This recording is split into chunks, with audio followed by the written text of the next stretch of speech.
अऊज़ु बिल्लाहि मिनश शैतानिर रजीम बिस्मिल्लाहिर रहमानिर रहीम। जमात इस्लामी हिंद तर्फे आजचा जो ईद मिलाचा कार्यक्रम ज्या ऐतिहासिक अशा कासिमखानी मशिदीत ठेवण्यात आलेला आहे, या कार्यक्रमाला उपस्थित सर्वांची मी जमात इस्लामी हिंद तर्फे मनपूर्वक स्वागत करतो। आजच्या ह्या गोड अशा ईद मिलाच्या कार्यक्रमाची रूपरेषा खालीलप्रमाणे आहे। सर्वात प्रथम या कार्यक्रमाची सुरुवात ही पवित्र कुराणाच्या पठणाने होणार आहे। पवित्र कुराणाचे पठण या मशिदीचे इमाम साहेब मौलाना हाफिज कय्यूम साहेब करतील। कुराणामध्ये बरेचसे अध्याय आहेत, त्यातले काही श्लोक, त्या अध्यायाचं नाव आहे सूरह अल हुजरात, श्लोक नंबर 13 हे आपल्यासमोर पठण केलं जाणार आहे। त्यानंतर त्या श्लोकाचा, त्या आयतीचा मराठी अनुवाद केला जाणार आहे। नंतर प्रस्तावना जमात इस्लामी हिंद आपल्या ह्या नगर शहराचे स्थानिक अध्यक्ष नईम सय्यद साहेब हे आपल्यासमोर ठेवतील। प्रस्तावनामध्ये कार्यक्रमाचा उद्देश आणि एकूणच जमात इस्लामी हिंदची ओळख किंवा जमात इस्लामी हिंदच्या कार्याची ओळख ते आपल्याला करून देतील। त्यानंतर जो दरवर्षी आम्ही ईद मिलाचा कार्यक्रम घेतो, यावर्षी थोडासा त्यामध्ये बदल करण्यात आलेला आहे आणि सिम्पोजियम टाईप म्हणजे परिसंवाद जो असतो त्या स्वरूपात आपण आज हा कार्यक्रम घेणार आहोत। तर त्या परिसंवादाचा आजचा विषय आहे, धर्माची गरज आहे का? त्यासाठी आपल्याला 3 वक्ते लाभलेले आहेत।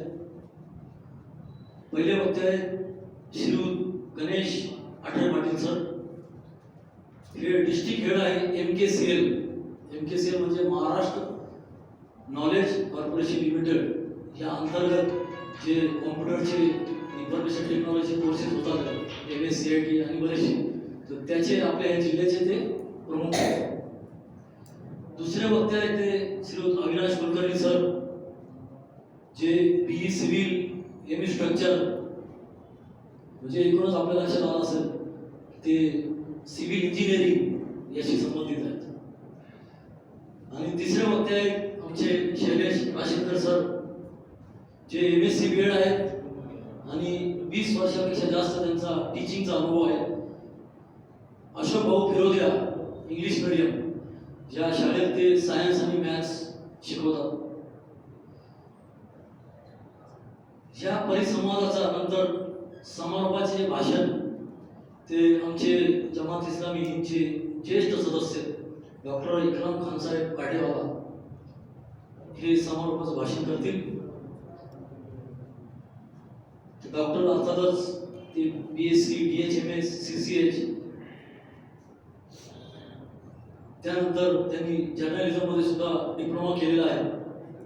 आपल्या शहरात 35 वर्षापेक्षा जास्त ते मेडिकल प्रॅक्टिशनर म्हणून काम करत आहेत, अर्थातच GP म्हणजे जनरल फिजिशियन। त्यानंतर ह्या कार्यक्रमामध्ये शेवटचा जो टप्पा असतो आभार प्रदर्शन। आभार प्रदर्शन आमचे जमात इस्लामीचे ज्येष्ठ सदस्य अशफाक सय्यद साहेब करतील आणि कार्यक्रमाची सांगता ही अल्पोपहार आणि या कार्यक्रमाचे जे आकर्षण असतं ते शिरखुर्मा, तर सर्वांनी आपल्याला या शिरखुर्माचा आस्वाद घ्यायचा आहे आणि मग कार्यक्रमाची सांगता होईल। तर बंधूंनो, मी आपला जास्त वेळ घेणार नाही, लगेचच आजच्या या गोड अशा ईद मिलाच्या कार्यक्रमाची आपण सुरुवात करणार आहोत। पवित्र कुराणाच्या पठणाने या कार्यक्रमाची सुरुवात होत आहे।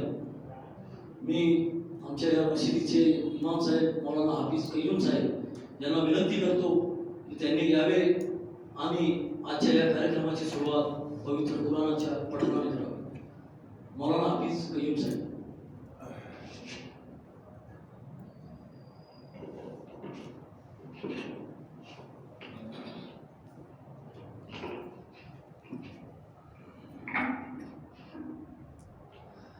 أعوذ بالله من الشيطان الرجيم بسم الله الرحمن الرحيم يا أيها الناس إنا خلقناكم من ذكر وأنثى وجعلناكم شعوبا وقبائل لتعارفوا إن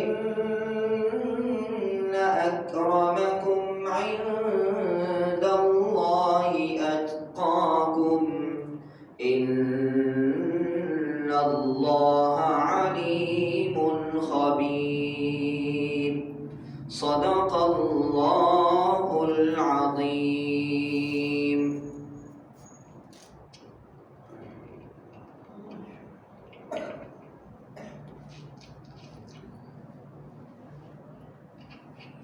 धन्यवाद हाफिज कयूम साहेब ज्यांनी उत्कृष्टरित्या कुराणाच्या पठणाने आजच्या कार्यक्रमाची सुरुवात केलेली आहे. त्यांनी कुराणामधले जे श्लोक जे बरेचसे चॅप्टर्स अध्याय असतात त्यातले सूरह अल हुजरात त्याचा श्लोक नंबर 13 आपल्यासमोर त्यांनी पठण केलेलं आहे. त्याचा मराठी अनुवाद खालीलप्रमाणे आहे. हे मानवांनो, आम्ही तुम्हा सर्वांना एका पुरुष आणि स्त्रीपासून निर्माण केले आणि तुमची राष्ट्रे व जमाती बनवल्या जेणेकरून तुम्ही एकमेकांना ओळखावे. निसंशय अल्लाच्या दृष्टीने तुमच्यापैकी तोच सर्वश्रेष्ठ आहे जो सर्वात जास्त सदाचारी आहे. निसंशय अल्लाह सर्वज्ञ आणि सर्व जाणणारा आहे. Indeed, Allah is knowing and all acquainted. धन्यवाद हाफिज साहेब. पुन्हा एकदा आपण मी आजच्या या समारोपाचे जे वक्ते आम्हाला लाभलेले आहेत आजच्या कार्यक्रमाचे ते सिऊद डॉक्टर इकराम खान साहेब पाटील यांना विनंती करतो त्यांनी कृपया मंचावर यावे.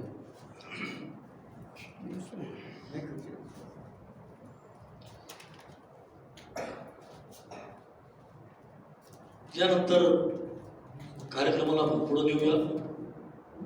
या कार्यक्रमाची प्रस्तावना म्हणजे प्रास्ताविक आमचे जमात इस्लामी हिंदचे स्थानिक अध्यक्ष नईम सय्यद साहेब हे करतील. प्रस्तावनेमध्ये या कार्यक्रमाचा उद्देश आणि एकूणच जमात इस्लामी हिंदची ओळख ते आपल्यासमोर 5 मिनिटात आपल्यासमोर ते ठेवतील. नईम सय्यद साहेब.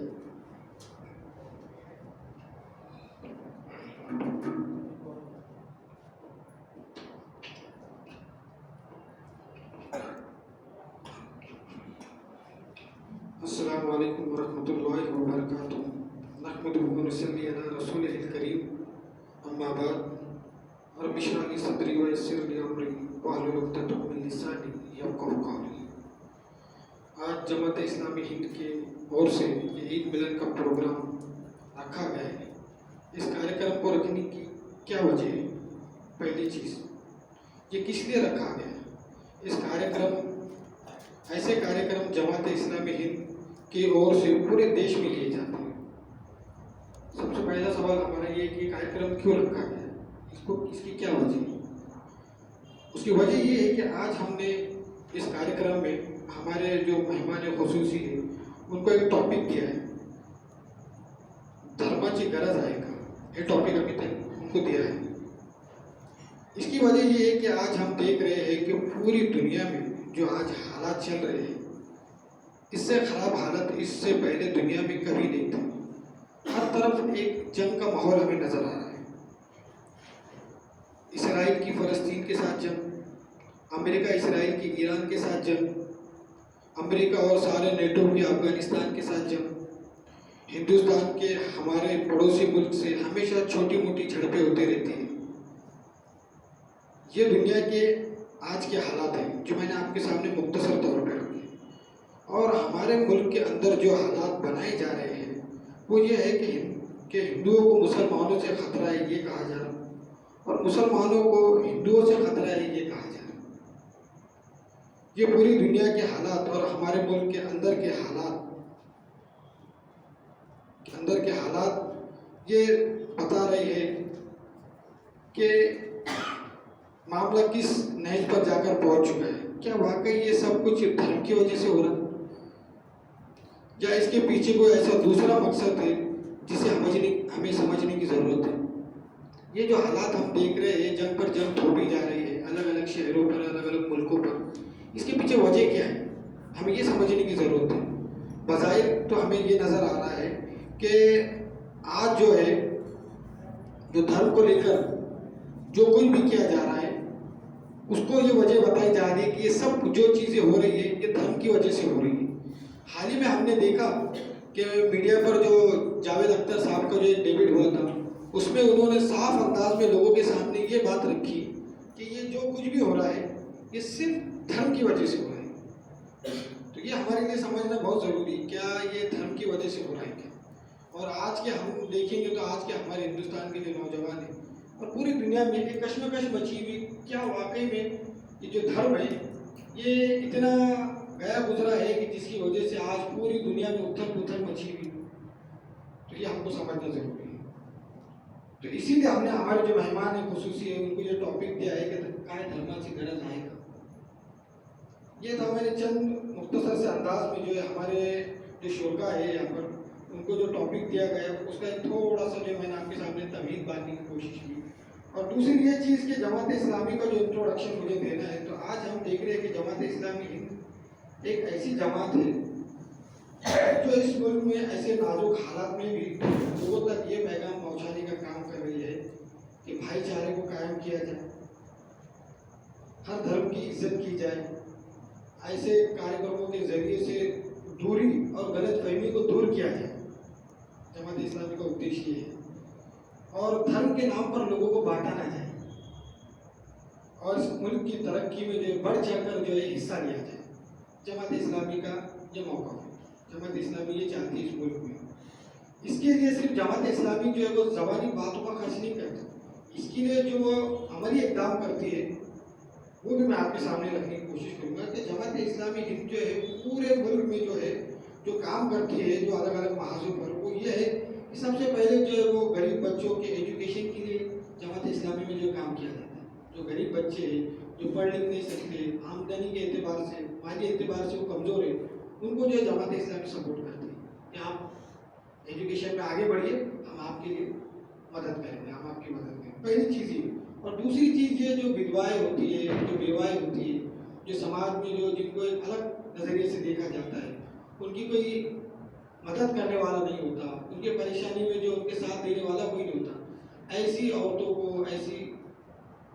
کو جو ہے جماعت اسلامی ہند جو ہے اپنے حساب سے جو ہے انہیں پینشن جو ہے لوگ ان تک پہنچاتے ہیں، ان کو پینشن دیتی ہے جماعت اسلامی. دوسرا کام ہے.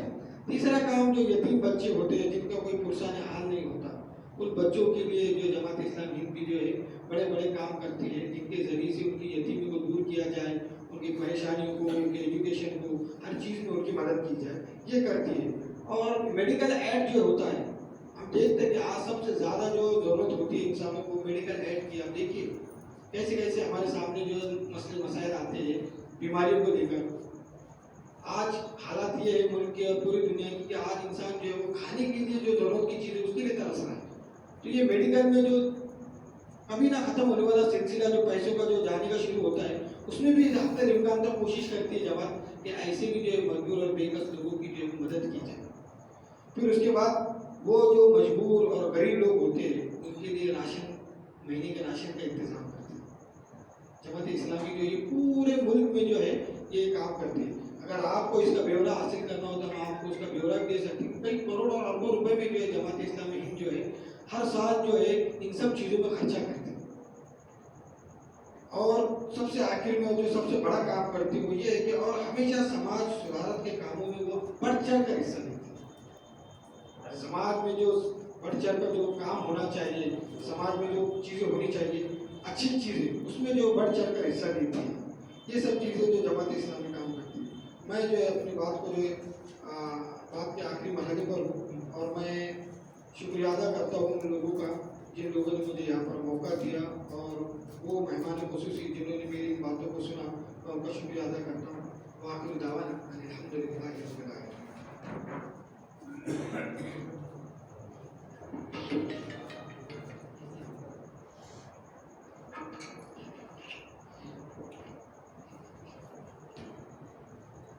धन्यवाद नईम सय्यद साहेब, जमात इस्लामी हिंदचे स्थानिक अध्यक्ष. त्यांनी 5 मिनिटाच्या खूप कमी वेळेत आजच्या कार्यक्रमाचा उद्देश आणि एकूणच जमात इस्लामी हिंदचे काय कार्य आहे, काय काम करते जमात इस्लामी म्हणजे पूर्ण भारतभर, फक्त आपल्या शहरातच नव्हे, आपल्या महाराष्ट्रात नव्हे तर संपूर्ण भारतात जमात कशा पद्धतीने काम करते त्यांनी आपल्यासमोर ठेवलेलं आहे. पुन्हा एकदा धन्यवाद नईम साहेब. आजचा हा जो ईद मिलनाचा कार्यक्रम आहे, गोड असा कार्यक्रम आपण ठेवलेला आहे परिसंवादाच्या रूपाने, आणि त्यात विषय आपण ठेवलेला आहे का धर्माची गरज आहे का, यासाठी आपल्याला 3 वक्ते लावलेले होते. तर श्रीयुत गणेश आठरे पाटील सर काही कारणास्तव ते येऊ शकलेले नाही, त्यामुळे मी सर्वप्रथम आमचे शैलेश राशीकर सर यांना विनंती करतो की त्यांनी यावे आणि धर्माची गरज आहे का या विषयावर आपले विचार व्यक्त करावे. श्रीयुत शैलेश राशीकर सर.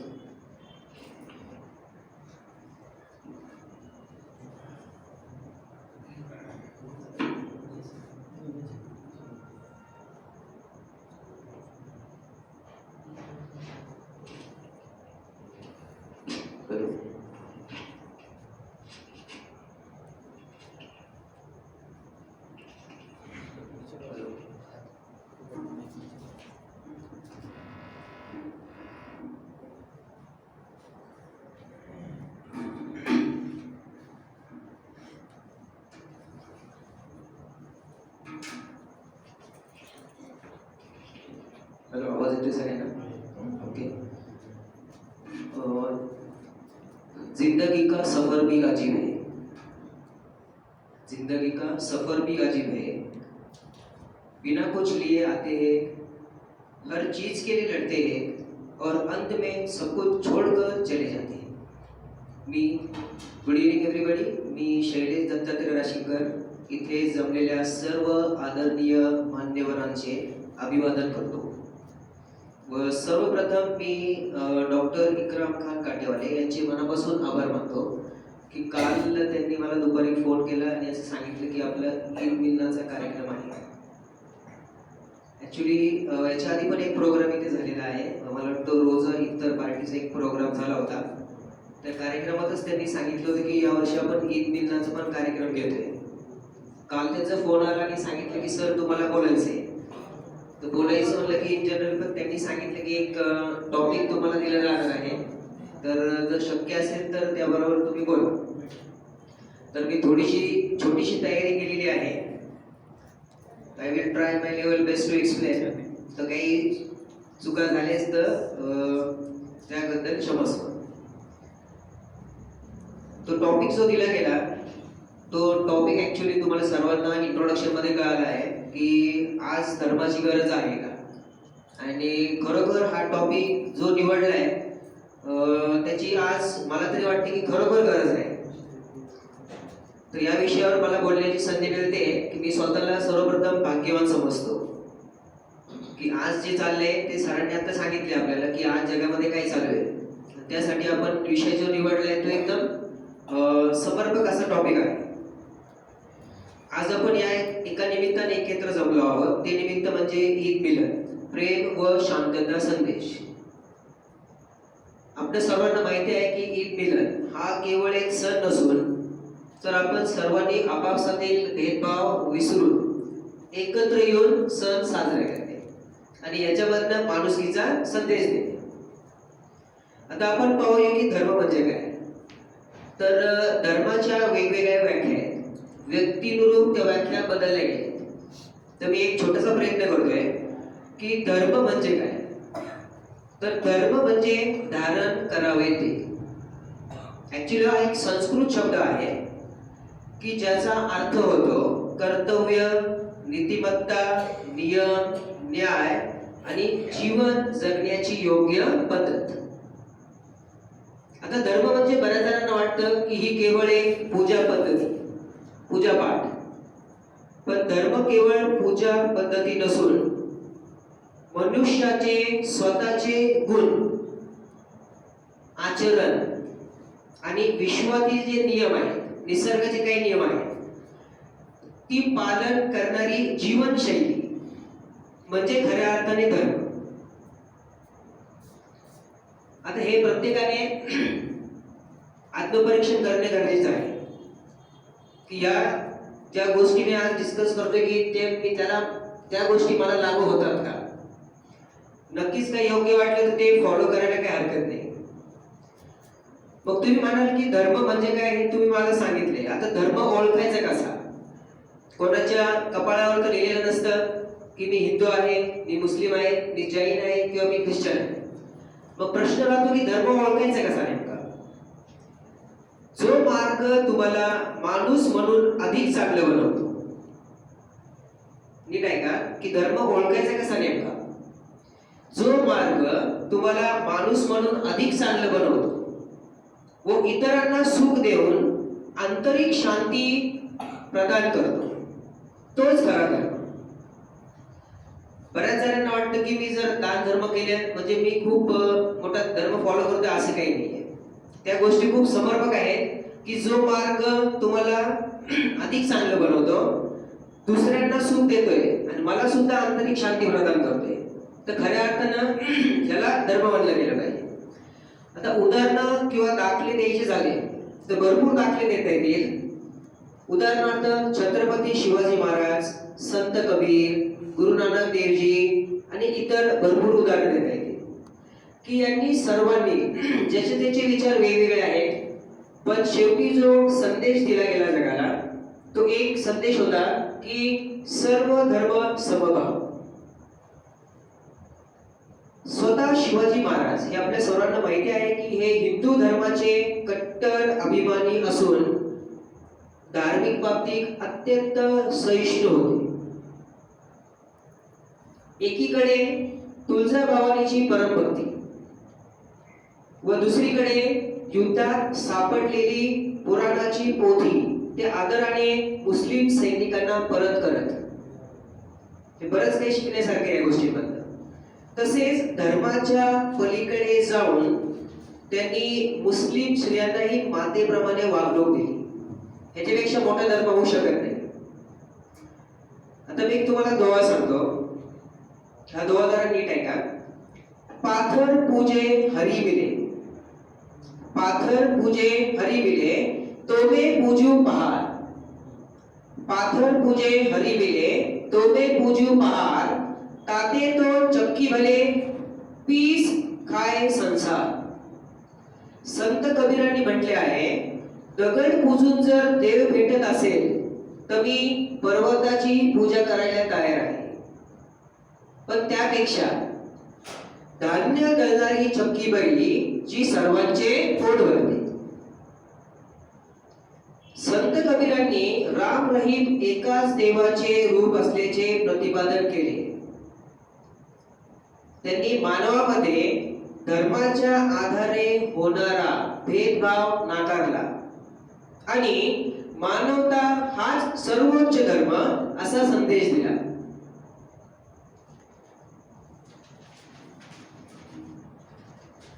आता राहिले या उदाहरणानंतर की एक वैयक्तिक आत्मपरीक्षण करण्याची गरज आहे. पण आजच्या जीवनामध्ये आपण या थोर व्यक्तींनी, थोर संतांनी दिलेली शिकवण खरोखर आचरणात आणतो का, हा एक वैयक्तिक प्रश्न आहे.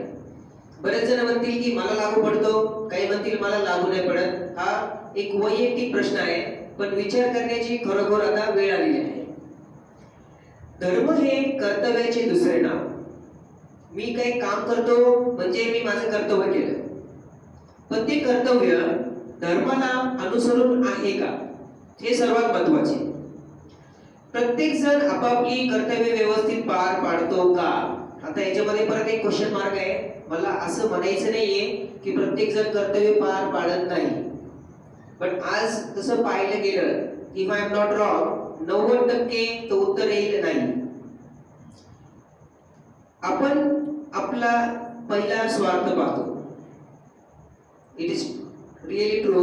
कोणी मान्य करणार नाही, पण कोणती गोष्ट करण्या अगोदर सगळ्यात पहिलं मनामध्ये काय येतं, विचार करा की ह्याच्यामध्ये माझा वैयक्तिक फायदा काय आहे, माझा वैयक्तिक फायदा होणार आहे का, हे आपण सर्वप्रथम बघतो.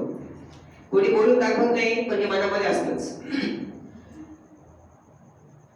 आपल्या आसपास खूप अशी उदाहरणे आहेत. आता प्रत्येक बघायला गेलं तर ऍक्च्युली मला कोणाला कोणत्या सेक्टरला वैयक्तिक कोणाला नाव ठेवायचं नाहीये. जे फॅक्ट आहे तेच मी तुम्हाला सांगतोय. आता उदाहरण द्यायची झाली तर पोलिसी पेशा झालं, शिक्षकी पेशा झालं, डॉक्टर आहे, वकील आहेत, इंजिनियर आहे. आता आपल्याला एक कॉमन उदाहरण सांगतो जे शाळेमध्ये आपल्याला सर्वांना माहिती आहे की शिक्षक वर्गात विचारतात हुशार मुलांना तू काय होणार, तर काही म्हणतात मॅडम मी डॉक्टर होणार आहे, काही म्हणतात मी इंजिनियर होणार आहे. XYZ. मग राहतात थोडी मुलं, मग ते थोडी मुलं काय करणार, ते म्हणतात मॅडम आम्ही हे सर्वांना चालवणार. म्हणजे काय थोडक्यात राजनीती. तर आता सर्व क्षेत्रांमध्ये पाहिलं गेलं तर काय होते आपल्या समोर माहिती आहे. आता उदाहरण द्यायचे झालं तर भरपूर काय आहे. एक रिसेंट एक्झाम्पल तुम्हाला पाहिजे तो फ्युएल क्रायसिस, पेट्रोल आहे, गॅसची टाकी आहे. बोलण्यासारखं बरंच काही आहे. सर्व क्षेत्रांमध्ये करप्शन चालते. शिक्षणाच्या क्षेत्रांमध्ये तर अक्षरशः पैशांचा बाजार मांडला गेलाय. एक्झाम्पल द्यायचं झालं तर तुम्ही पहा 12वी मध्ये 12वी नंतर म्हणा सर्व सामान्य मुलांच्या अवाक्या भारत शिक्षण झाले. एक्झाम्पल घ्या की नीट जर कमी मार्क्स मिळाले तर डोनेशन देऊ शकतो का आपण सर्वजण, तर 100% answer is no. No doubt ह्याच्यामध्ये तुम्हाला अभ्यास करणं गरजेचं आहे. तुम्ही शाईन झालं पाहिजे प्रत्येक फील्डमध्ये. शिक्षण हे गरीब मुलांच्या आवेगावरचे झालं आहे, कारण त्यांच्याकडून प्राप्त प्रमाणात डोनेशन घेतले जाते. तसंच डॉक्टरी क्षेत्र पाहिलं आपण. ऍक्च्युली शिक्षकी पेशा हा दिस इज अ नोबेल प्रोफेशन, कारण शिक्षकच सर्व समाजातले प्रत्येक घटक घडवतो. कारण जे संस्कार आपल्याकडे घडले जातात ते घराबद्दल आणि शाळेबद्दल.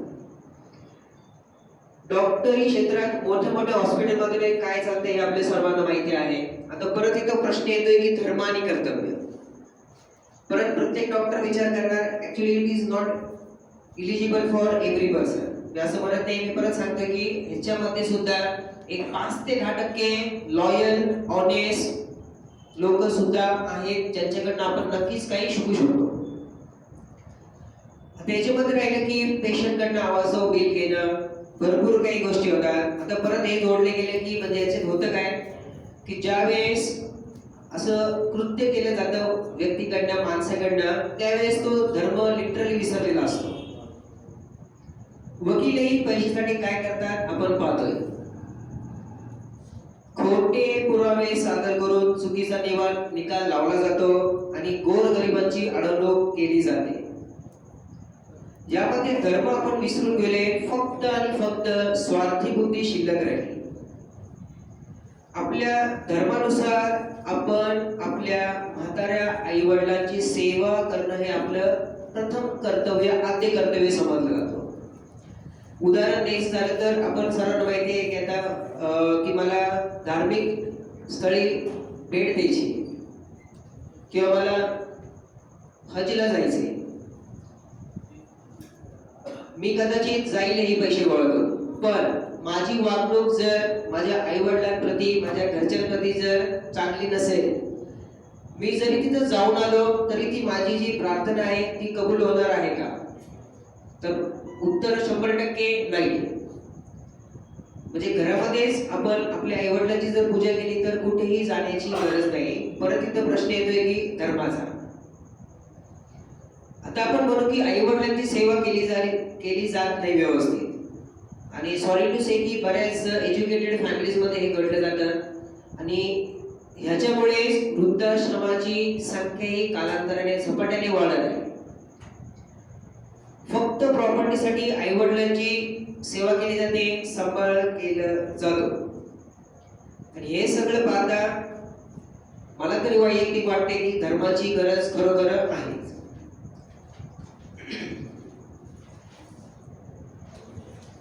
आता एक सांगायचं म्हणजे ऑलरेडी सरांनी सांगितलंय की आज आपण आपल्या धकाधकीच्या जीवनामध्ये जो तो स्वतःचा विचार करतो, कुणीही इतरांचा विचार करत नाही. आपला शेजारी राहणारा व्यक्ती पोटभर जेवला की नाही हे सुद्धा आपल्याला माहित नाही. जेवण तर सोडा, कोण राहतं हे सुद्धा माहित नाही. परंतु माझ्या पाहण्यामध्ये आलेले माणुसकीचे एक जिवंत उदाहरण म्हणजे जमाते इस्लामी हिंद अहिल्यानगर यांनी राबवलेला उल्लेखनीय उपक्रम, जो मला मी ज्यावेळेस रोजा इफ्तारी अटेंड केली त्यावेळेस मला माहित पडला रमजान महिन्यामध्ये की त्यांनी एक नवीन उल्लेखनीय उपक्रम राबवला. आणि तो उपक्रम म्हणजे पडोसियों के अधिकार मोहीम, आदर्श पडोस आदर्श समाज. याच्यामधनं बरंच काही शिकण्यासारखं आहे. या उपक्रमामध्ये या कमिटीच्या मुलांनी, ज्यावेळेस मी चौकशी केली त्यावेळेस मला असं समजलं की या कमिटीमध्ये मुलांनी पुढाकार घेतलाय, young generation that is today's need, की त्यांनी असे काही कुटुंब, गरजू कुटुंब शोधून काढली की ज्यांना ईदही साजरी करणे शक्य नाही. मग अशा कुटुंबांना त्यांनी काय केलं की त्यांनी राशन किट तसेच आजारी व्यक्तींना वर्षभर मोफत वैद्यकीय सुविधा, सरांनी सांगितलंच की एज्युकेशनल फॅसिलिटीज ऑल्सो करून दिली. हा खरा मानवता धर्म. थोडक्यात मला एवढं सांगायचंय, धर्म धर्म करता करता, धर्म धर्म करता करता अधर्म करती सारे, माणुसकीत खरा धर्म समजून घे रे मानवा रे, समजून घे मानवा रे. म्हणजेच काय, धर्मामुळे माणूस नाही तर माणुसकीमुळे धर्म जिवंत राहतो. Thank you very much.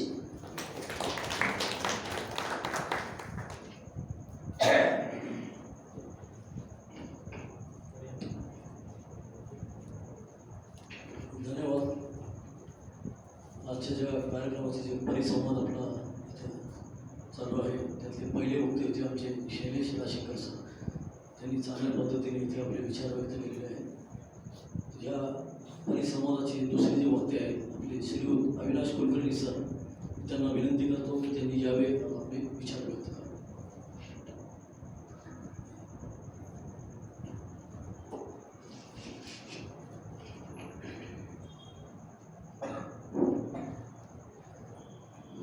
सर्वांना नमस्कार.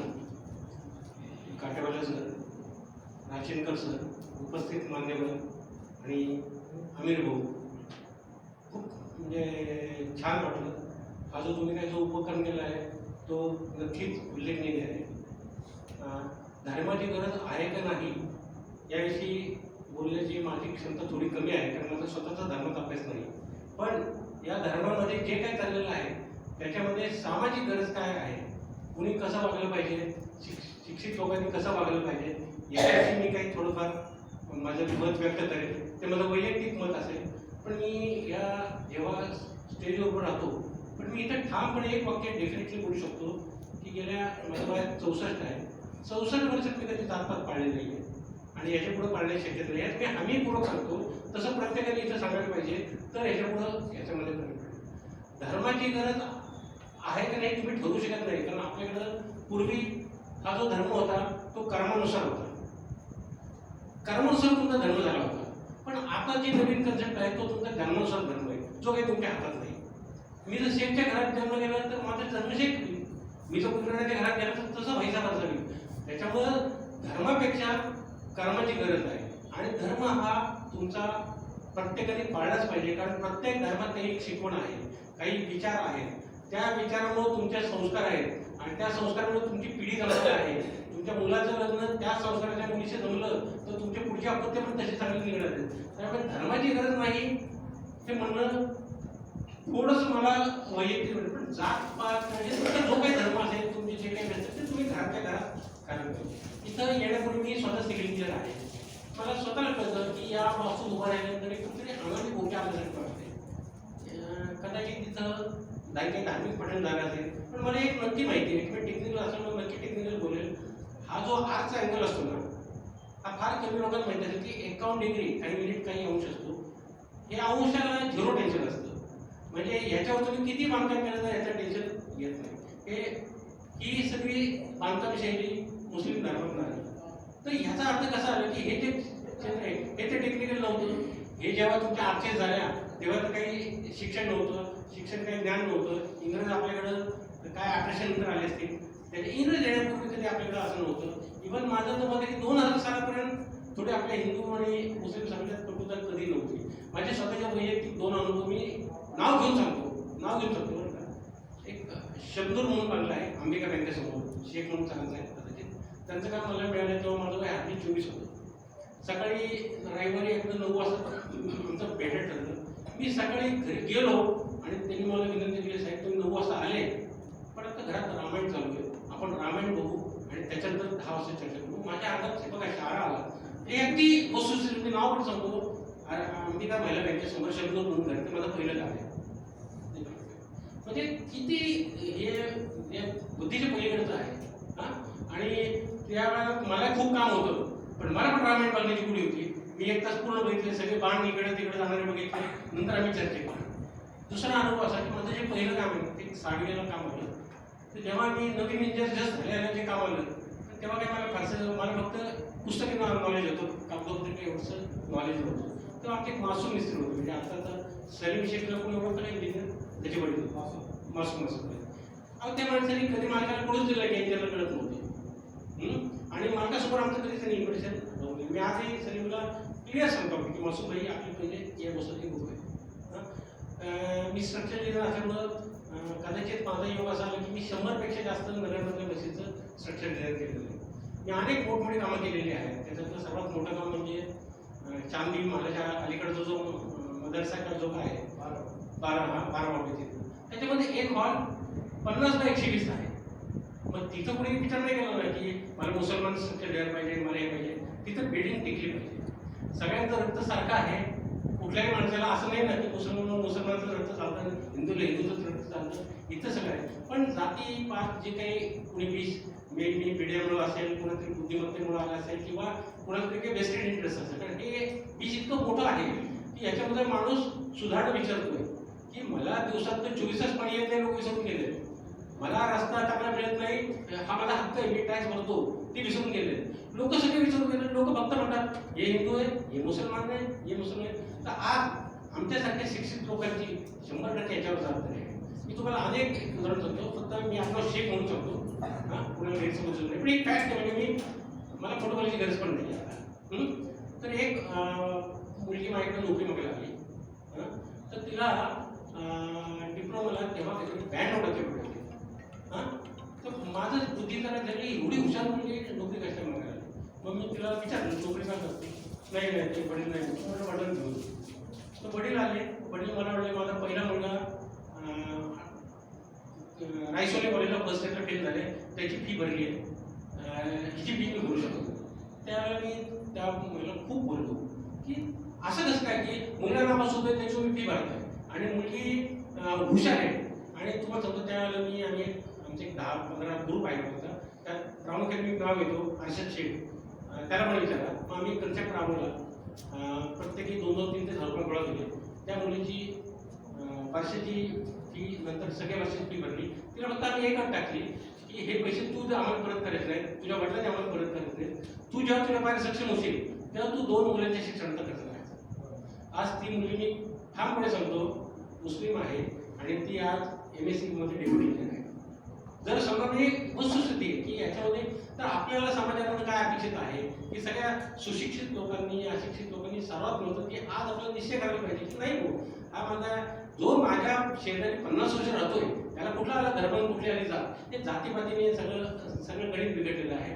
आणि याच्यामध्ये काय झालेलं आहे, मी जर काही बोलायला गेलो आमच्या समाजाचे लोक बोलणार, तुमच्यातलं काय बोलायला तुमच्या समाजाचे बोलणार, तुमचा समाज आणि आमचा समाज काय हो, मी तुमच्या शेजारी 40 वर्ष राहतो, मी तुझा भाऊ झालो ना, मी कुठला त्याच्यात हे. आता आमिरचे वडील डिप्लोमा इंजिनियर आहेत, मला इतका आदर वाटला तर माझ्याच्या मोठे की मला खूप छान वाटलं. आणि हेच सगळं सगळीकडे बसायला पाहिजे.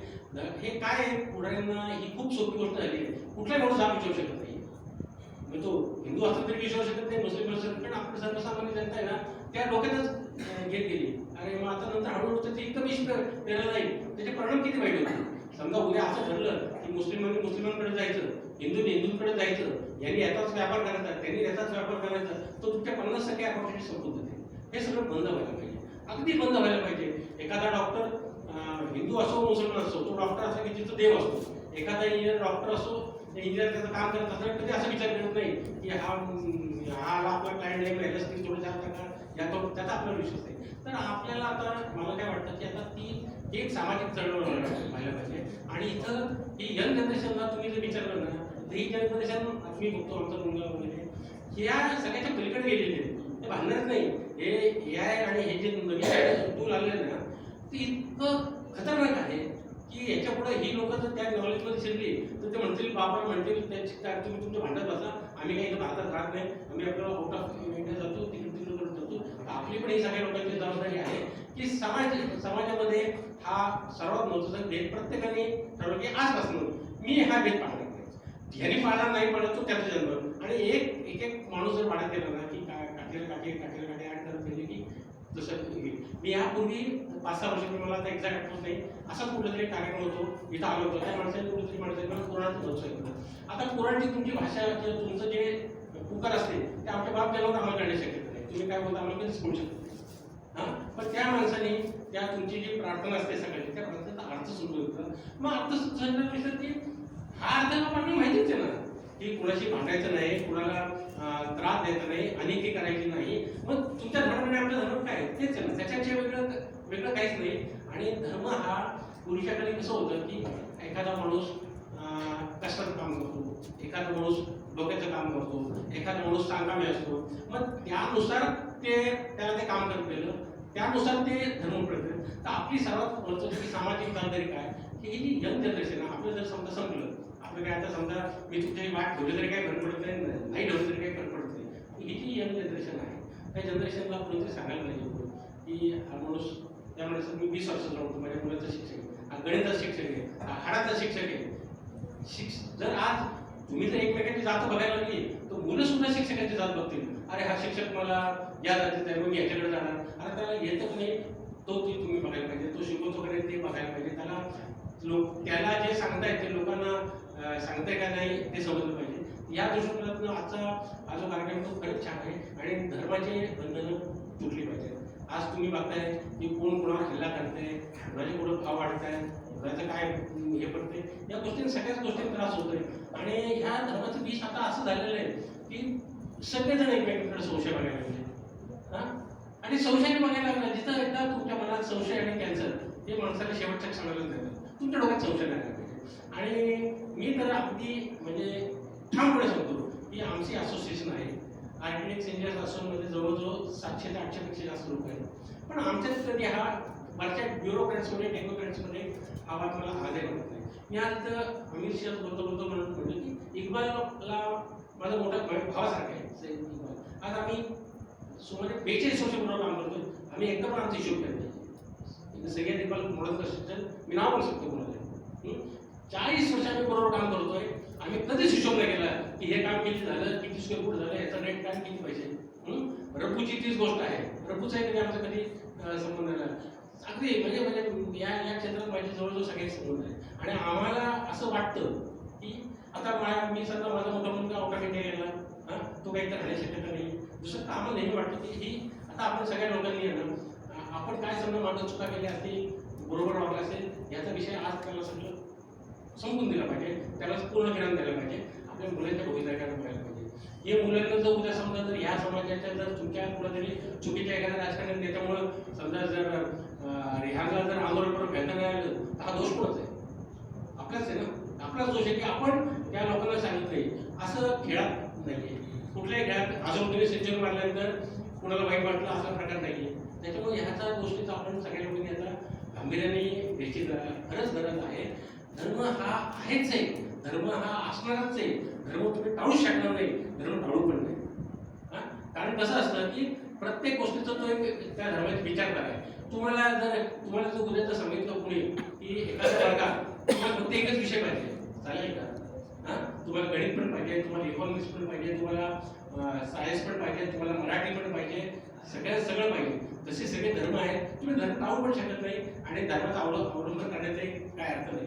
ज्या वरच्या लोकांना भांडायचं सामान्य माणसाने जर हे जर प्रकरण आपल्या हातात घेतलं आणि सामान्य माणसाने जर खरंच ठरवलं की नाही भाऊ मी आजपासून पाळणार नाही, संपलं, मग त्यांनी जर ठरवलं तर तो इतका मोठा नाही.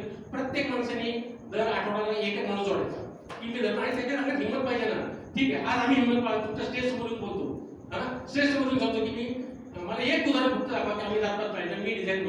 माझ्या हातात कमीत कमी नगरमध्ये 60,000 कमाई झालेली आहे.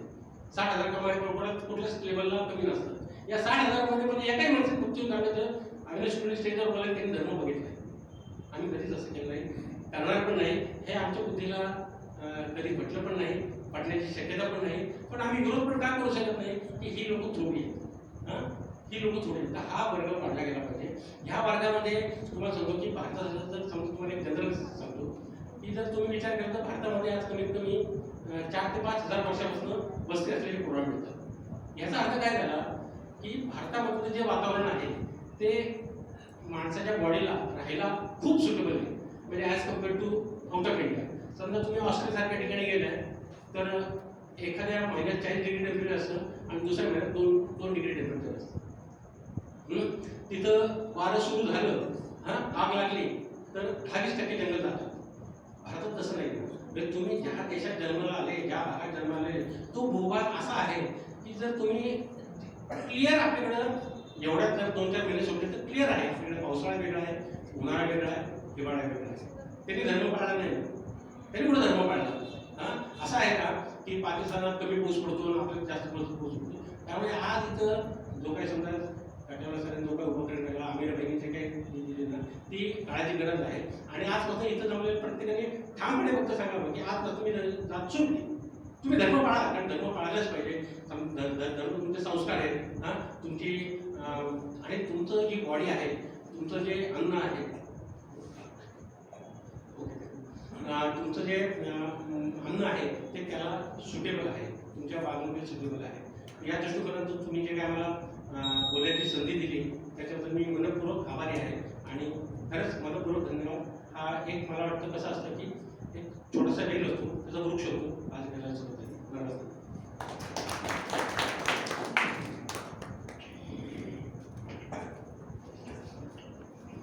धन्यवाद सर. हे दुसरे आपले वक्ते होते आजच्या आपली समाजाचे श्रीयुत अविनाश कुलकर्णी सर. ज्या कार्यक्रमात आपल्याला 3 वक्ते लावलेले होते त्यापैकी श्रीयुत गणेश अठर पाटील सर काही कारणास्तव ते कार्यक्रमाला उपस्थित राहू शकले नाही. पण मी इथे स्नेहालयाचे ॲडव्होकेट श्याम मसाला सर आलेले आहेत. मी त्यांना विनंती करतो की शुभेच्छापर त्यांनी 2 शब्द बोलावे. श्रीयुत श्याम मसाला सर.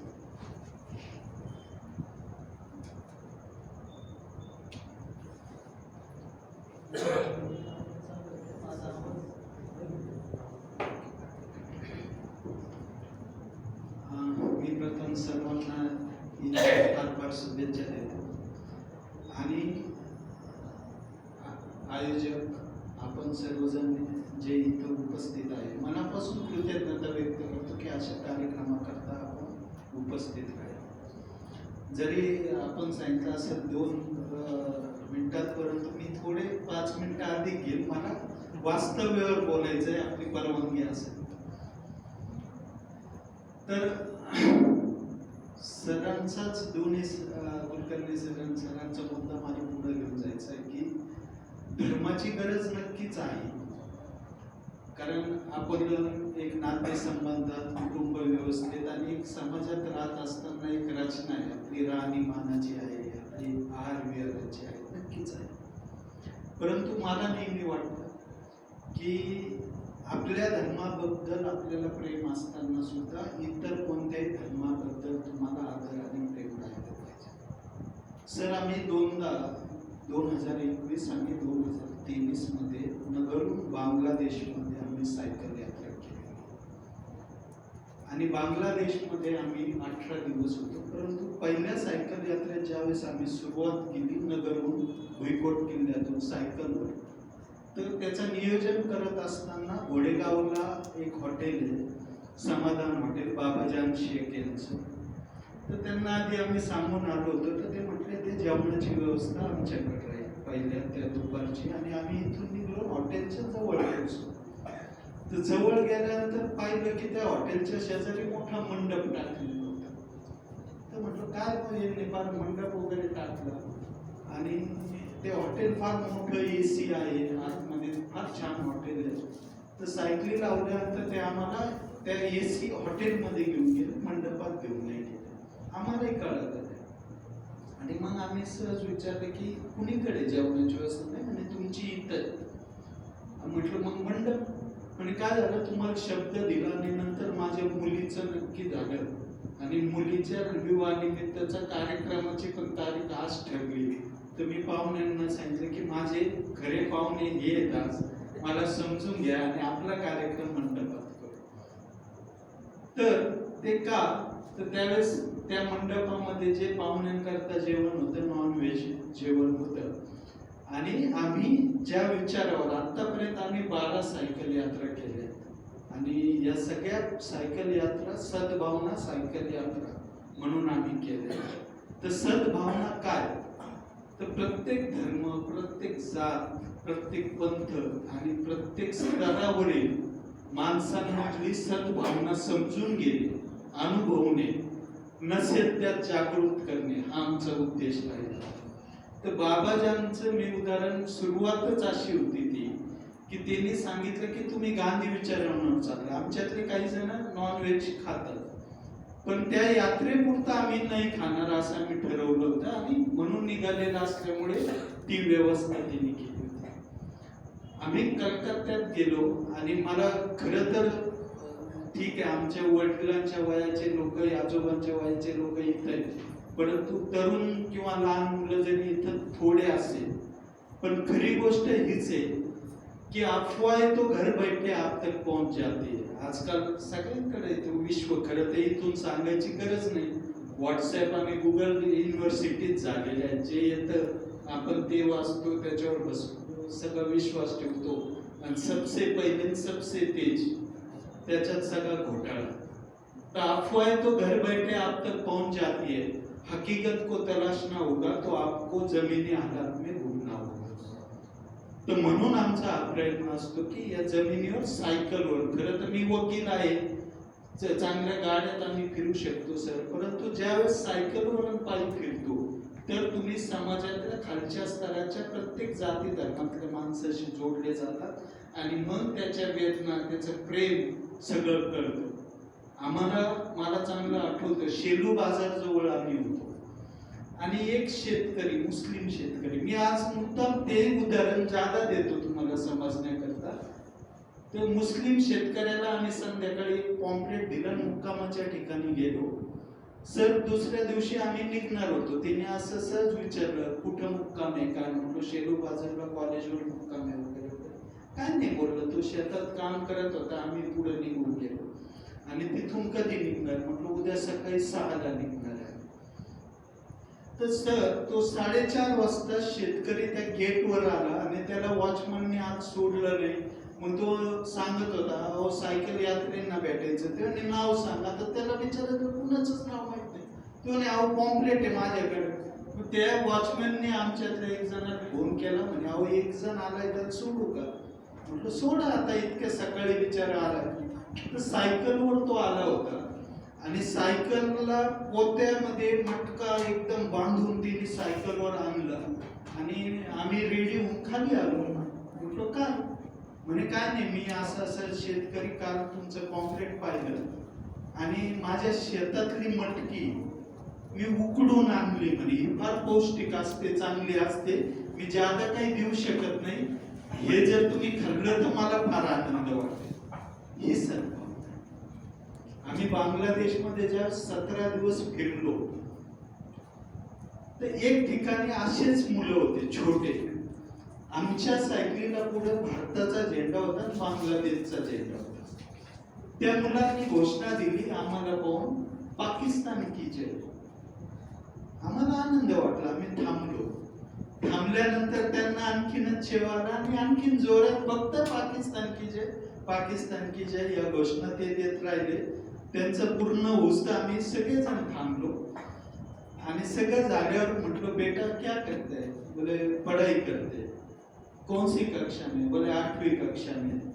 बोला तुम बांग्लादेश से हो ना, तो तुमने पाकिस्तान की जय क्यों कहा. त्याला त्याचं उत्तर नाही देता आलं. त्याला फक्त काय माहिती की भारताचं पाकिस्तानचं 36चा आकडा आहे म्हणून त्याने चिडवायला आम्हाला ती घोषणा दिली. पण त्याला त्यावेळेस आम्ही घोषणा दिल्या पाकिस्तान की जय, बांगलादेश की जय, भारत की जय, अफगाणिस्तान की जय. माझं म्हणणं असं आहे की जगातला जो जो देश असेल त्या प्रत्येकाची जय, पण ती जय जी आहे तेथील कट्टर जे समाजकंटक लोक आहेत त्यांची नाही, त्या त्या देशातल्या त्या त्या धर्मातल्या त्या त्या जातीच्या सदृदयी माणसाची जय. का पाकिस्तानमध्ये काय चांगले लोक नसतील? नक्कीच चांगले. जसं सरांनी सांगितलं 15% इकडे असतील, 15 तिकडे, 15% तुमच्यात असतील, आमच्यात असतील, अजून कोणत्या धर्मात असतील, असू दे. काय त्याला आता आपण फार त्यांच्या नादी लागण्याची काही आवश्यकता नाही. परंतु सर आपण जो प्रयत्न केला, जे 85% लोक आज आहेत त्यांना आजही आपसातलं प्रेम जपायचं आहे. मला चांगलं आठवतं, मी एका खेडेगावातून आलेलो. आमच्या खेडेगावामध्ये जे 1-2 मुस्लिम कुटुंब होते.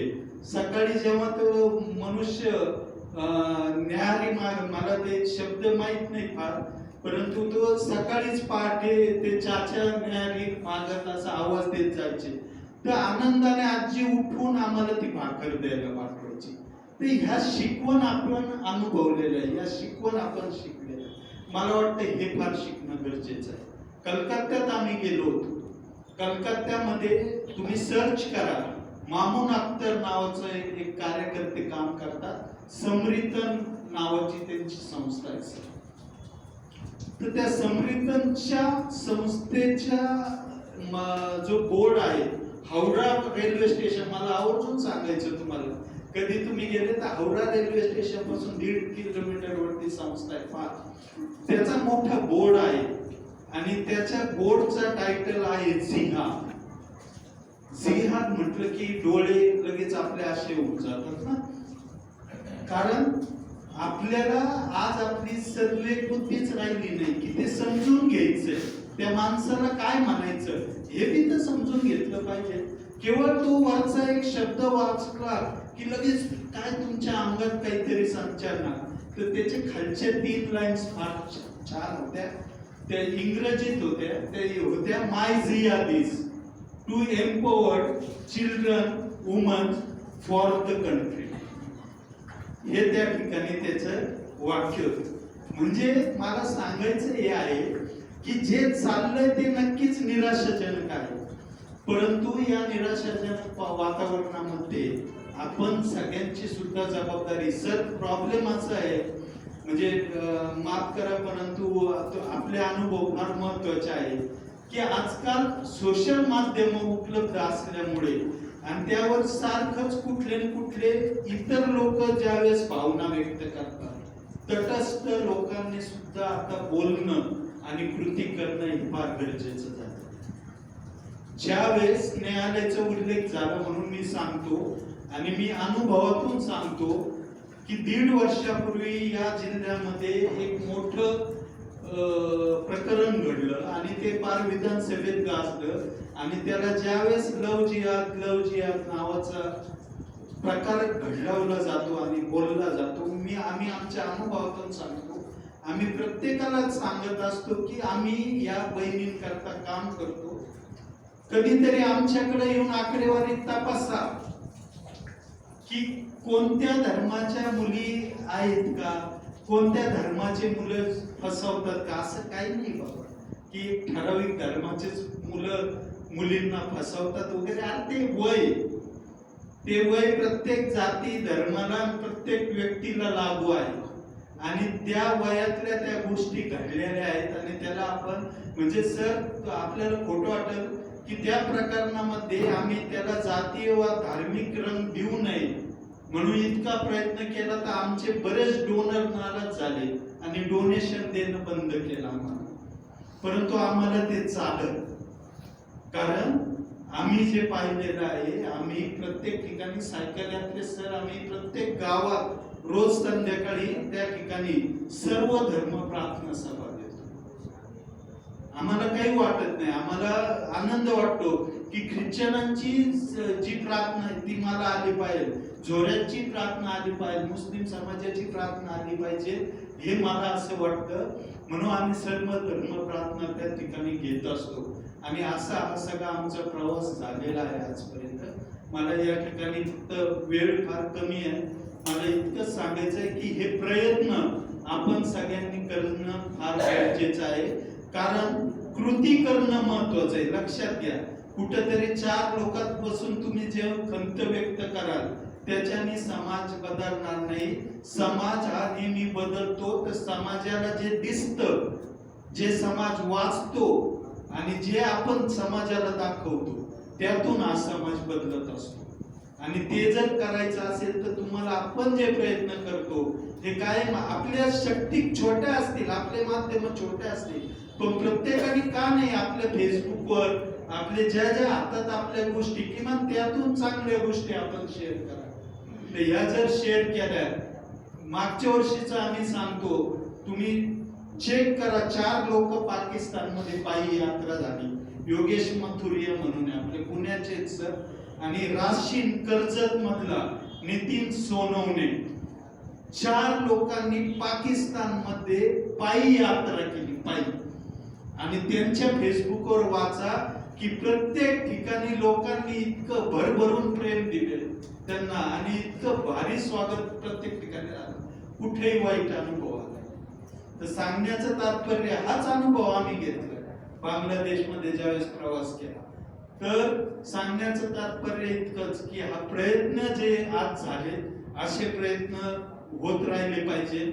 आणि शेवटी इतकंच सांगायचं आहे की सर्व धर्म, सर्व जाती बेसिक गोष्ट इतकी शिकवतात की आपलं चरित्र चांगलं राहिलं पाहिजे, आपलं आपसात एकमेकाबद्दलचं प्रेम राहिलं पाहिजे आणि शांतताप्रिय चांगला समाज निर्मिती करता आपण आपल्या परीने प्रयत्न केले पाहिजे. मी परत एकदा या ठिकाणी आपल्या सर्वांना ईदच्या शुभेच्छा देतो आणि थांबतो. धन्यवाद.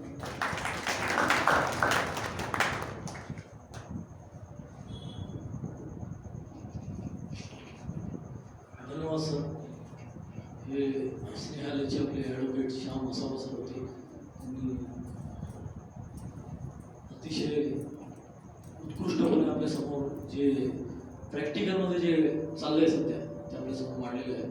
मी पुन्हा एकदा त्यांना धन्यवाद देतो सर. धन्यवाद.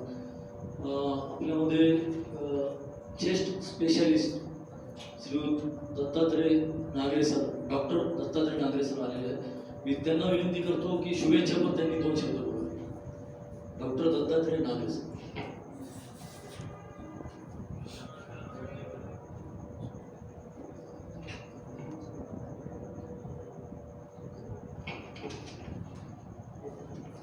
हॅलो. मी आता सध्या नगर शहरात जवळपास 6 महिने झालेत मला. आता काल आम्हाला इक्राम सरांचं आलं होतं इन्व्हिटेशन की या म्हणून, आणि खूप चांगला उपक्रम आहे. कुलकर्णी सर, अजून शैलेंद्र सर यांनी पण आपले मनोबल व्यक्त केले.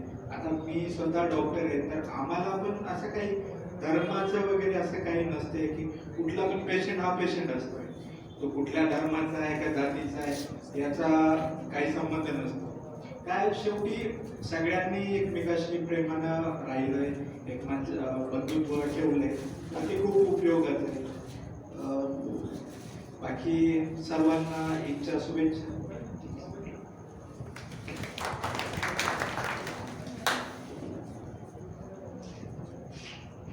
धन्यवाद सर. डॉक्टर काशीनाथ नागरे. आजचा या ईद मिलाचा जो गोड कार्यक्रम इथे आयोजित करण्यात आलेला आहे तो परिसंवादाच्या स्वरूपात आपण इथं आयोजित केला होता, ज्याचा विषय होता धर्माची गरज आहे का. जे आपण 3 वक्ते दिले होते त्यापैकी फक्त गणेश आठरे सर हे उपलब्ध नव्हते. त्या जागी ॲडव्होकेट श्याम मसाबा सर यांनी आपण मनोबल व्यक्त केलेले आहे. आता कार्यक्रमाच्या समारोपाच्या भाषणाची वेळ आलेली आहे. या समारोपाच्या भाषणाची डॉक्टर इक्राम खानसाहेब पाटवा यांना विनंती करतो की सर आपण यावे आणि समारोपाच्या भाषणात आपले विचार व्यक्त करावे आणि या आजच्या कार्यक्रमाची समारोप करावे. समारोप नंतर आभार प्रदर्शन आपले व्यक्त करणारे अशफाक सैयद साहेब आणि त्यानंतर सर्वांसाठीच अल्पोपहार आणि शिवकुर्म्याची तर व्यवस्था केलेली आहे. त्यामुळे सर्वांना विनंती आहे की आपण सर्वांनी अल्पोपहार आणि शिवकुर्म्याचा आस्वाद घ्या. डॉक्टर इक्राम खानसाहेब पाटील.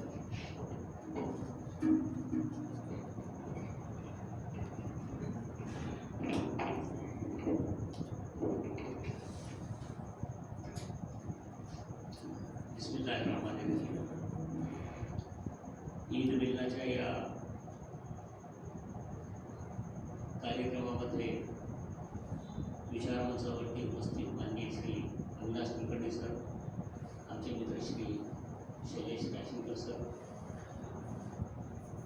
ॲडव्होकेट श्याम असावा साहेब आणि डॉक्टर दत्तात्रय नागरे साहेब, सर्व बंधू, अस्सलाम वालेकुम वरहमतुल्लाहि वबरकातुह.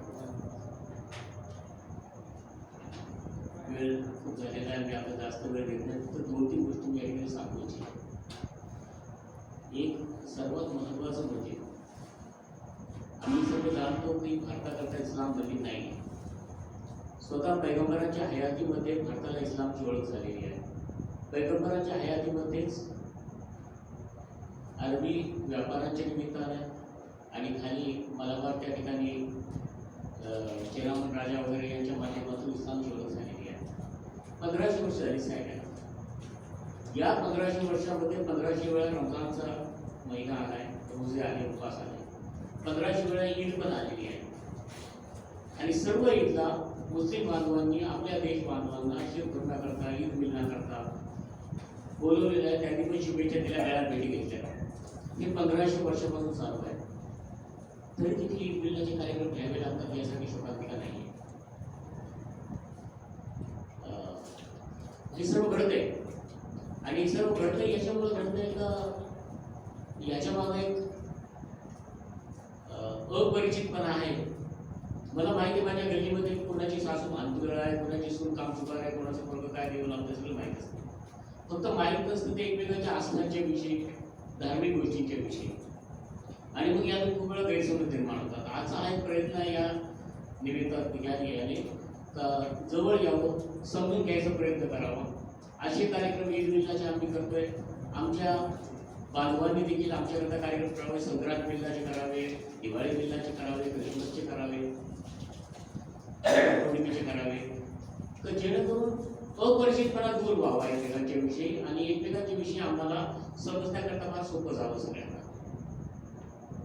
आम्हाला सगळ्यांना हे माहीत आहे की सण, उत्सव, त्योहार जे असतात ही समाजाची गरज असतात. कारण प्रत्येक सणाच्या मागं, प्रत्येक उत्सवाच्या मागं एक इतिहास असतो, एक संकल्पना असते, एक तत्वज्ञान असतं त्याच्या मागं. आणि सणाच्या माध्यमातून आम्ही पुढच्या पिढीपर्यंत पोहोचवायचं काम करत असतो. पण मागच्या काही दशकांच्या पासून आम्ही नुसतं साजरे करायला लागलो सण, आणि सण साजरे करत असल्यामुळे पुढच्या पिढीपर्यंत हा संदेश पोहोचतोय का आपला सण त्यांच्यात साजरा करायचा. आता तर त्या शक्ती प्रदर्शन देखील आलेलं आहे. ही आमची चूक आहे. रमजानचा महिना सुरू होण्याच्या आधी जर मी घरी बसून माझ्या मुलांना, माझ्या पुतण्यांना, लहान भावांना सगळ्यांना समजवलं की रमजान काय आहे, ईद काय आहे, तर तो साजरा करण्याची गरज भासणार नाही. ती ईद जी आहे जशी साजरी करायची तशी साजरी करतो. गणेशोत्सव तसा साजरा होता, प्रत्येक गोष्ट कशी साजरी होऊ शकते याबद्दल. तर हा देखील एक प्रश्न आहे. जे वातावरण जे काही चालू आहे या ठिकाणी, ॲडव्होकेट श्याम असावा सरांनी पण त्याच्याकडे केलं आणि कुलकर्णी सरांनी पण त्याच्याकडे निर्देश केला का वातावरण गडूळ होतंय सध्या. हे गडूळ वातावरण ह्याच्याकरता होत आहे का आम्ही महत्वाची गोष्ट विसरलो आहे. सगळ्यात महत्वाची गोष्ट ही आहे का धर्म हा माणसाकरता असतो, माणसा धर्माकरता नाहीये. प्रत्येक धर्माने सांगितलेलं आहे. कुराणने म्हटलं लकुम दीनुकुम वलिय दीन. तुमचा धर्म तुमच्याबरोबर, माझा धर्म माझ्याबरोबर. म्हणजे हा धर्म प्रत्येकाचा असतो. तो कसा पाळायचा, कसा नाही पाळायचा हे प्रत्येकाची वैयक्तिक गोष्ट असते. त्याबद्दल कोणी कमी कोणी जास्त करतो. पण तरी देखील धर्माच्या नावावरती जो काही होत आहे त्याच्यावरती काही थोडासा प्रकाश टाकून मी माझी गोष्ट संपवायचा प्रयत्न करणार आहे. तर सर्वप्रथम लक्षात घ्यायचं तर शब्दांची आणि चमत्काराची नशा फार वेगळी असते. चमत्काराशिवाय नमस्कार भेटत नाही हे सगळ्यांना माहिती आहे. पण ते काय काय आणि कशा प्रकारचे चमत्कार ते नमस्कार नंतर घडवतं ते आता समोर येतात देखील आमच्या सगळ्यांच्या. आणि सगळ्यांच्या मध्ये काहींचे विचारांचे बाहेर आले म्हणून दिसत आहेत, ज्यांचे दिसले नाही ते अजून उघड उघड वाजले ते वावरणार. ही जी शब्दांची आणि चमत्काराची नशा असते यातून मुक्त होणं फार कठीण असतं. आणि मग हे शब्दांचं जंजाळ असं काय वाढत जातं तर त्यामध्ये धर्म आणि बाकीचं मुख्य काही असतं बाबा पूर्णपणे विसरला जातो. नुसतं कर्मकांडाला महत्व येतं. कुठलाही धर्म तुम्ही अभ्यासून बघा, त्या धर्मामध्ये उपासना काय रोजे असतील, काय उपवास असतील आणि बाकीची जी काही प्रार्थना वगैरे असतील, या सगळ्यांचा 20% पेक्षा जास्त भाग असत नाहीये. 80% भाग तर नातेसंबंध कसे सांभाळावे, कुणाशी कसं वागावं, समाजामध्ये कसं वागावं, आपण सच्चिल कसं राहावं, चारित्र्यवान कसं राहावं, एकमेकांशी संबंध, सगळ्यात महत्वाचं म्हणजे आपला व्यवहार कसा असावा, या सगळ्या गोष्टी याच्यावरती असतात. याच्या निमित्ताने एक गोष्ट आणखी सांगू इच्छितो मी या ठिकाणी, तर याच्यामध्ये एक आणखी फार मोठी गोष्ट महत्वाचं आहे. कधी माझं म्हणणं कदाचित लोकांना चुकीचं वाटेल हे, तर याच्यामध्ये एक गोष्ट निर्माण झालेली आमच्याकडे ती म्हणजे सर्व धर्म समभाव. मी नेहमी विचारतो सर्व धर्म समभावाची मला व्याख्या करून सांगा कोणीतरी. जनरली सगळं असं म्हणतात तर बघा, सगळे धर्म म्हणतात तर खोटं बोलू नये, सगळे धर्म म्हणतात खोटी साक्ष देऊ नये, अत्याचार करू नये, अन्याय करू नये, समाजातल्या पिढीच्या दया करावी, थोरल्यांचा आदर करावा वगैरे वगैरे वगैरे सगळ्या गोष्टी सगळे धर्म असं म्हणतात. पण एक गोष्ट लक्षात घेतो का आम्ही, खोटं बोलू नये, अत्याचार करू नये, अन्याय करू नये, दुसऱ्याला पिडू नये वगैरे वगैरे या सगळ्या गोष्टी आहेत. ही मानवी नैतिक मूल्य आहे, ही धार्मिक मूल्य नाहीच आहे. एखाद्या नास्तिकाला विचारलं तो म्हणेल समाजामध्ये खोटं बोलायचं नाही, तो पण म्हणेल खोटी साक्ष देणं चुकीचं आहे, तो पण म्हणेल आई बाबाची सेवा करायला पाहिजे म्हणून तो. तर ह्या गोष्टी त्या नाही येतो. पण आम्ही या शब्द जंजाळामध्ये असं काही गुरपडतो का आम्ही ह्याला धर्म समजतो, धर्म वेगळा असतो. आणि बाकी धर्मांचा जो माझा अभ्यास आहे त्यावरून मी सांगू शकतो की बाबा प्रत्येक धर्मामध्ये शिकवण आहे. आणि विशेष करून इस्लामचा अनुयायी असल्यामुळे त्याच्या शिकवणीमध्ये एक गोष्ट सांगू इच्छितो, स्वतः पैगंबरांनी स्वतःची जी ओळख करून दिली सल्लल्लाहु अलैहि वसल्लम, ती या शब्दामध्ये दिली की भुईस्तुली उतरली मकामी नसलेला खा अवकाशाचा असतो. तर पैगंबरांनी ओळख करून दिली की मला पाठविलं त्याच्याकरता गेलंय तर मी तुम्हाला नैतिकतेच्या अत्युच्च शिखरावरती घेऊन जावं. याच्याकरता नाही पाठलं की तुम्हाला प्रत्येकाला मुसलमान बनवावं, प्रत्येकाला नमाजी बनवावं, प्रत्येकाला तुम्हाला रोजा ठेवणारा बनवावं वगैरे वगैरे वगैरे. तर मुख्य कारण त्यांनी सांगितलं की मी तुम्हाला नैतिकतेच्या अत्युच्च शिखरावरती घेऊन जावं. ही विचार करण्याची गोष्ट आहे. जेव्हा एखाद्या पैगंबरांसारखा माणूस बोलतो ही माझी गोष्ट, त्या ताकदीचा माणूस बोलतो का ज्याने जगाचा इतिहास बदलला आहे, त्याचं टर्निंग पॉईंट त्या ठिकाणी आहे, त्याला व्हॅल्यू येते. त्याला व्हॅल्यू याच्याकरता येते साहेब की या जगामध्ये माणूस माणसाला याच्यावरून सोडतो. व्यवहार आहे, नैतिकता आहे. जर व्यवहार सगळं नसेल सगळ्या भावाला माणूस उभा करत नाही. आज नैतिकता जर नसेल तर समाज देखील त्याला जवळ उभं करत नाही, त्याला हे सगळं करत नाही. तर या गोष्टी आणि पैगंबरांनी याच्या माध्यमातून आम्हाला संदेश द्यायचा प्रयत्न केला आहे की जो माणूस नैतिकता मानतो, जो माणूस मानवी नैतिक मूल्यांची कदर करतो, तो माणूस धार्मिक बनू शकतो. आणि जो मानवी नैतिक मूल्यांची कदर न करता, नैतिकता न पाळता धर्माला आपल्या परीने संबंधांना आदर करण्याचा प्रयत्न करतो, तो अतिरेकी बनू शकतो, दहशतवादी बनू शकतो, जातीवादी बनू शकतो. तर त्याच्यावर नैतिक मूल्य नाही काही नाही. तर ही गोष्टी या ठिकाणी आम्हाला एक लक्षात घ्यायला पाहिजे. अशी लोक जी असतात जी शब्दांचे जंजाळ पसरवतात त्यांच्याकडे धर्मग्रंथ नसतात. कारण ते पाते घडावरती पाणी असतात सगळं काही. त्याचप्रमाणे ज्या राजकारण असत्यावरती आधारित असतं, त्या असत्यावर आधारित राजकारणी असतात, त्यांना भावभावना आणि तार्किकता, नैतिकता याची काही घेणं नसतं. त्यांना फक्त स्वतःचा स्वार्थ, सत्ता प्राप्ती एवढे एकच त्याच्यासमोर असल्यामुळे नैतिकता वगैरे सर्व गौण ठरते त्याच्यासमोर. आणि ज्याच्यामध्ये नैतिकताने तो माणूस धार्मिक बनू शकत नाही. इव्हन पुढे जाऊन हे देखील आम्ही शकतो की त्याला धर्माच्या विषयी बोलण्याचा अधिकारच नाही काही. त्याचप्रमाणे आम्ही हे देखील बघतो वरवरचा आव आणणारे जे काही असतात, एक टोपी घातली, कुर्ता घातला, सगळं घातलं, हातामध्ये मी तस्बी घेतली म्हणजे आता मी धार्मिक बनलो नाही. माणूस कर्मठ बनू शकतो, पण धार्मिक जो बनतो माणूस तो अंतर्बाह्य बनतो. तो धार्मिक बनणं म्हणजे काय नेमकी शेवटी नुसतं ईश्वराला मानल्यामुळे माणूस बदलत नाहीये. काळा बाजार करणारा सकाळी पूजा अर्चा करणार, धूपबत्ती लावणार आणि काळा बाजार करायला बसतात. ज्याच्या डोक्यामध्ये वाईट विचार आहे तो नमाज पढून बाहेर जाणार, टोपी खिशामध्ये टाकताना तुला टोपी घालायचा विचार करणार. तर ईश्वराला मानल्यामुळे माणूस बदलत नाही. माणूस बदलतो ईश्वराची अनुभूती झाल्यामुळे, ईश्वराची ओळख पटल्यामुळे. आणि ही अनुभूती झाली का वाऱ्याचा वाल्मिकी बनतो, मग उमयचा उपर फारूक बनतो. जर बदलतो तर जे वरवरचा जो काही आव असतो ह्या आव्हानाकरता देखील हे जे धार्मिक पुस्तक आहे ते त्यांच्याकरता काही कामाची ठरत नाही. हा त्याच्या राजकारणाच्या म्हणजे हे असं असतं तर नारळ फोडून आतल्या त्या खोबऱ्याच्या ऐवजी बाहेरच्या करवटीलाच खायचा प्रयत्न करावा, त्याच्यावर समाधान मानावं माणसं आहे. हे असं होतं या ठिकाणी. आणि त्याचबरोबर ती माणसं स्वार्थ केंद्रित आत्मकेंद्रित असतात. त्यांच्याकरता देखील ह्याच्यामधून काही शिकण्याकरता असतो का नाही हा देखील एक फार मोठा प्रश्न असतो. तर ह्या गोष्टी असतात त्याच्या निकष लावावे आपण स्वतः. तर मी जर स्वतःला खरा मुस्लिम बनवू इच्छित असेल तर या गोष्टीच्या पासून मला लांब राहायला पाहिजे. स्वतःला मी एक हिंदू पूर्णपणे आचरण करणारा बौद्ध किंवा ख्रिश्चन बनवायचं हे करत असेल तर मला या गोष्टीच्याकडे लक्ष द्यायला पाहिजे. तर या 3 टर्मिनॉलॉजीज आहेत. एक आहे धर्म आहे, एक निधर्म आहे आणि एक अधर्म आहे. धर्म जो असतो हा शब्द एवढा प्रचलित झाला आमच्याकडे गुळगुळीत एवढा झाला वापरून तर आम्ही त्याला फक्त ते पूजा अर्चना आजान आरती याच्या ठिकाणी आम्ही करून बसतोय.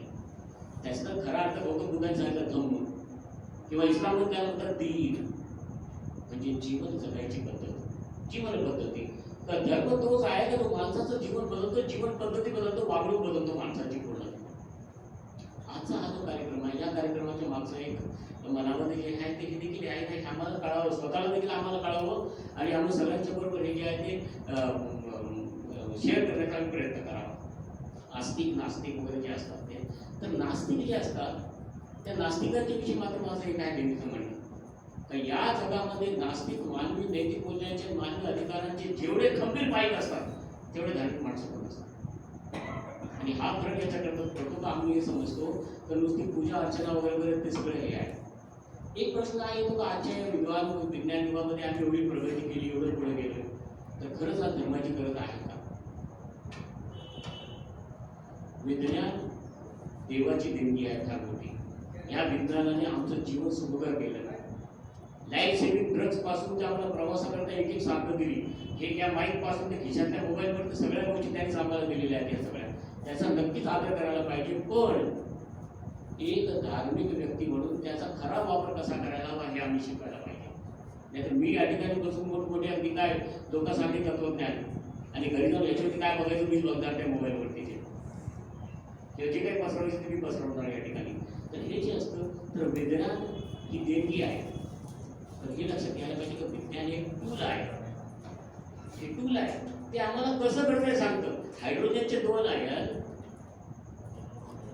किंवा 2 ॲटम्स आणि ऑक्सिजनचा एक ॲटम एका ठिकाणी आल्यावर ते H2O पाण्याचं घडतं. हे कसं घडतं हे आम्हाला विज्ञान सांगतं. म्हणजे का घडतं हे सांगू शकत नाही. हायड्रोजन ज्वालाशील हायड्रोजन बॉम्ब म्हणतात. ऑक्सिजन शिवाय कुठलेही ज्वलन होऊ शकत नाही. तर दोन्ही आल्यानंतर एकत्र आल्यानंतर पाणी बनतं जे आग विझवतं. तरी का बनतं हे आम्हाला सांगू शकत नाही. ही जी गूढता जी आहे ही गूढता समजण्याकरता माणसाला कुठल्या ना कुठल्या काही शक्तीवरती विश्वास ठेवावा लागतो. त्याच्या ह्याच्यावरती विश्वास ठेवावा लागतो आणि हा विश्वास नेहमी डोळस असावा, अंध नसावा किंवा नाहीतर अंधश्रद्धेकडे माणूस जातो. निसर्गाच्या विषयी देखील हेच आहे. कधी कधी आम्ही म्हणतो का बाबा सब कुछ निसर्ग आहे. जे काय चालेल निसर्गाच्या ह्याच्यानुसार चाललेलं आहे. काही पाणी वरतून खाली येतं निसर्गाच्या ह्याच्यानुसार सगळं काही आहे. अगदी बरोबर आहे. मी पण विचार करून त्याचं लक्षात येतं. बघा विमानाचा प्रवास करताना विमानामध्ये एक ऑटो पायलट असतो. ऑटो पायलटचं काम काय असतं तर जेव्हा आता याच हाईटवरती याच दिशेने याच स्पीडने या विमानाला तास 2 तास जायचं तेव्हा तो वैमानिक असतो ना तो रिलॅक्स होतो. त्या ऑटो पायलटवरती टाकतो. ऑटो पायलटचं कॉम्प्युटर काम करत असते. सर्व बरोबर बघायचं. कमी जास्त हाईट झाली का थोडं ॲक्सिलरेशन द्यायचं, वर गेलं तर कमी करायचं, वाऱ्याचा वेग बघायचा, हे करायचं, हे सगळं करायचं. पण समजा समोर काही एखादं संकट आलं, एखादं दुसरा विमान यायला लागलं, पक्षी आला, हे आला तर तो बीप बीप बीप करून आवाज तो पायलट ताबडतोब सांभाळतो. निसर्ग हा ईश्वराचा ऑटो पायलट आहे. त्याला जे काम ठरवून दिलं तो ते करणार. मग एखाद्याने 28व्या मजल्यावर उडी मारली तरी नाही मारणार, त्याला कोणी ढकललं तरी मारणार, अपघाताने पडला तरी मारणार. कारण ते त्याला शिकवलेलं आहे तेवढं फक्त त्याला ते तो तसंच तो करणार आहे तो सगळे. तर ही गोष्ट लक्षात द्यायला पाहिजे की निसर्ग हा जो आहे हा ऑटो पायलटचं काम करतो. जी काही भौतिक जी या ठिकाणची जी काही नियम आहेत या भौतिक नियमांना तो कार्यरत ठेवण्याचं काम करत असतो आणि त्याच्यात सगळं काही जर आमचं हे चालत असतं हे देखील असतं. तर बंधूंना यामध्ये एक वेळ संपलेला आहे पूर्णपणे. तर शेवटची गोष्ट मी या ठिकाणी सांगू इच्छितो. ती सांगू इच्छितो ही जे काही उपासना असतात, जे काही उपवास असतात त्याच्याकडे डोळसपणे आम्हाला बघायला शिकायला पाहिजे. नमाज आहे, प्रार्थना आहे, ह्या मनात ही माझ्यासाठी यायला पाहिजे. तर मी आता चाललोय कुठल्या महाशक्तीच्या समोर चाललोय, त्या संपूर्ण विश्वाच्या निर्मात्यासमोर चाललोय मी. आणि जसं गालिबने सांगितलं की काबा जाऊन पाहून सांगू की गालिब शर्ट तुमको मगर नाही आहे. तर मी काय काय केलं, माझ्या आतमध्ये काय काय आहे, आणि तरी देखील मी सांगतोय नमाज पढत चाललो किंवा आरती करता चाललोय आणि कसं चाललोय काय चाललो, हा जेव्हा माणूस विचार करेल ना तर तेव्हा होईल. आणि यामध्ये सगळ्यात महत्त्वाचं हे असतं, लक्षात घ्या, आम्हाला ठेवायला पाहिजे यामध्ये की माणूस समजून घेताना त्याच्यातील जनावर समजून घ्यायला पाहिजे. आणि सगळं हे मिश्रण आहे माणसाचं ना, म्हणजे जनावर जे असतात इस्लामनुसार जनावरांमध्ये जीव आहे आणि शरीर आहे. जान और जिस्म म्हणून त्याला जानवर म्हणतात.